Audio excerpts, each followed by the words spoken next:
ನಮಸ್ಕಾರ ಸ್ನೇಹಿತರೆ, ಆಕರ್ ಟಾಕ್ ಕನ್ನಡ ಚಾನಲ್ಗೆ ಸ್ವಾಗತ. ಪ್ರತಿದಿನ ನಾವು ಬೈಕ್ ಮತ್ತು ಕಾರ್ಗೆ ಪೆಟ್ರೋಲ್ ಅಥವಾ ಡೀಸೆಲ್ ಹಾಕಿಸ್ತೀವಿ. ಆದರೆ ರೇಟ್ ನೋಡಿದಾಗ 1 ಲೀಟ್ರಿಗೆ ಇಷ್ಟು ದುಡ್ಡು ಕೊಡಬೇಕಾ ಅಂತ ಮನಸ್ಸಲ್ಲಿ ಅನ್ಕೊತೀವಿ. ಹಾಗಾದರೆ ಪೆಟ್ರೋಲ್ ಮತ್ತು ಡೀಸೆಲ್ ರೇಟ್ ಯಾರು ಫಿಕ್ಸ್ ಮಾಡ್ತಾರೆ? ಸರ್ಕಾರನ, ಕಂಪ್ನಿಗಳ ಅಥವಾ ಇನ್ನೇನಾದರೂ ಹಿಡನ್ ಗೇಮ್ ಇದೆಯಾ? ಇವತ್ತಿನ ಈ ವಿಡಿಯೋದಲ್ಲಿ ಪೆಟ್ರೋಲ್ ಮತ್ತು ಡೀಸೆಲ್ ರೇಟ್ ಹಿಂದೆ ಇರುವ ನಿಜವಾದ ರಹಸ್ಯ ನಿಮಗೆ ಸಿಂಪಲ್ ಆಗಿ ಹೇಳ್ತೀನಿ. ಭಾರತದಲ್ಲಿ ಪೆಟ್ರೋಲ್ ಮತ್ತು ಡೀಸೆಲ್ ತಯಾರಿಸಲು ಬಳಸುವ ಮುಖ್ಯ ವಸ್ತು ಅಂದರೆ ಕಚ್ಚಾ ತೈಲ. ಇದು ಅಂತಾರಾಷ್ಟ್ರೀಯ ಮಾರುಕಟ್ಟೆಯಲ್ಲಿ ರೇಟ್ ಬದಲಾಗ್ತಾ ಇರುತ್ತೆ. ಕ್ರೂಡ್ ಆಯಿಲ್ ರೇಟ್ ಜಾಸ್ತಿ ಆದರೆ ಪೆಟ್ರೋಲ್ ಮತ್ತು ಡೀಸೆಲ್ ರೇಟ್ ಕೂಡ ಜಾಸ್ತಿ ಆಗುತ್ತೆ.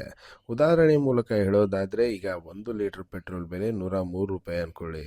ಕಚ್ಚಾ ತೈಲ ಪ್ಲಸ್ ಸಂಸ್ಕರಣಾ ವೆಚ್ಚದ ಟ್ಯಾಕ್ಸ್ 45%, ಅಂದರೆ ₹103ಗೆ 45% ಅಂದರೆ 46.35 ಕಚ್ಚಾ ತೈಲ ಪ್ಲಸ್ ಸಂಸ್ಕರಣಾ ವೆಚ್ಚವಾಗುತ್ತೆ. ರಾಜ್ಯ ತೆರಿಗೆ 20%, ₹103ಗೆ 20% ಅಂದರೆ 20.60 ರಾಜ್ಯ ತೆರಿಗೆ ಟ್ಯಾಕ್ಸ್ ಆಗುತ್ತೆ. ಕೇಂದ್ರ ಅಬಕಾರಿ ಸುಂಕ 25%, ₹103ಗೆ 25% ಅಂದರೆ 25.75 ಕೇಂದ್ರ ಅಬಕಾರಿ ಸುಂಕವಾಗುತ್ತೆ.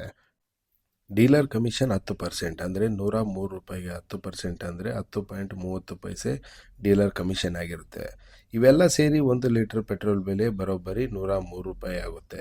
ಹೀಗಾಗಿ ಸ್ನೇಹಿತರೆ, ನಾವು ಕೊಡ್ತಾ ಇರೋ ಪೆಟ್ರೋಲ್ ದುಡ್ಡು ಒಂದು ಸಿಂಪಲ್ ವಿಷಯ ಅಲ್ಲ. ಜಗತ್ತಿನ ಕಚ್ಚಾ ತೈಲದ ರೇಟ್, ಡಾಲರ್ ವ್ಯಾಲ್ಯೂ, ಸರ್ಕಾರದ ತೆರಿಗೆ, ಡೀಲರ್ ಕಮಿಷನ್ ಇವೆಲ್ಲ ಸೇರಿ ನಾವು ಕೊಡುವ ಪ್ರತಿ ಲೀಟರ್ಗೆ ರೇಟ್ ತೀರ್ಮಾನ ಆಗುತ್ತೆ.